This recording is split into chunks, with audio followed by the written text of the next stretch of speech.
আউযু বিল্লাহি মিনাশ শাইতানির রাজিম বিসমিল্লাহির রহমানির রহিম।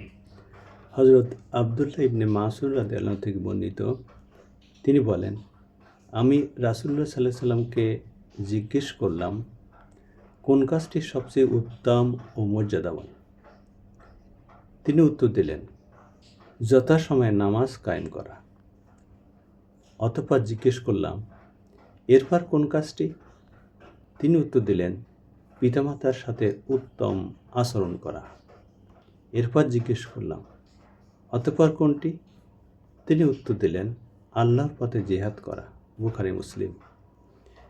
সম্মানিত দর্শক শ্রোতা, আসসালামু আলাইকুম রহমতুল্লাহি ওয়া বারাকাতুহু।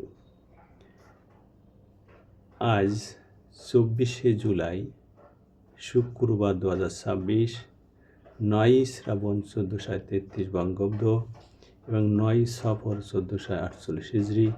আমি আপনাদের সামনে রিয়াদুস সালিহিনের 3য় খণ্ড থেকে 1075 নম্বর হাদিসটি পাঠ করেছি।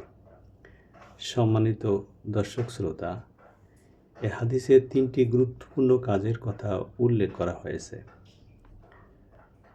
জনৈক সাহাবা রাসূল সাল্লাল্লাহু আলাইহি জিজ্ঞেস করলেন, সবচেয়ে উত্তম এবং মর্যাদাপূর্ণ কাজ কোনটি? রাসূল বললেন, যথাসময়ে নামাজ কায়েম করা। দ্বিতীয় প্রশ্নে রাসূল বললেন, পিতামাতার সাথে উত্তম আচরণ করা। এবং তৃতীয় প্রশ্নে রাসূল উত্তরে বললেন, আল্লাহর পথে জিহাদ করা। সম্মানিত দর্শক শ্রোতা, আমরা বুঝতেই পারছি 3টি মৌলিক বিষয়ের এখানে উল্লেখ করা হয়েছে। এক, যথাসময়ে নামাজ কায়েম করা, পিতামাতার সাথে উত্তম আচরণ করা এবং আল্লাহর পথে জিহাদ করা। আল্লাহ পাক আমাদেরকে হাদিসটি স্মরণ রাখার এবং সে অনুযায়ী কাজ করা তৌফিক দিন। আমিন।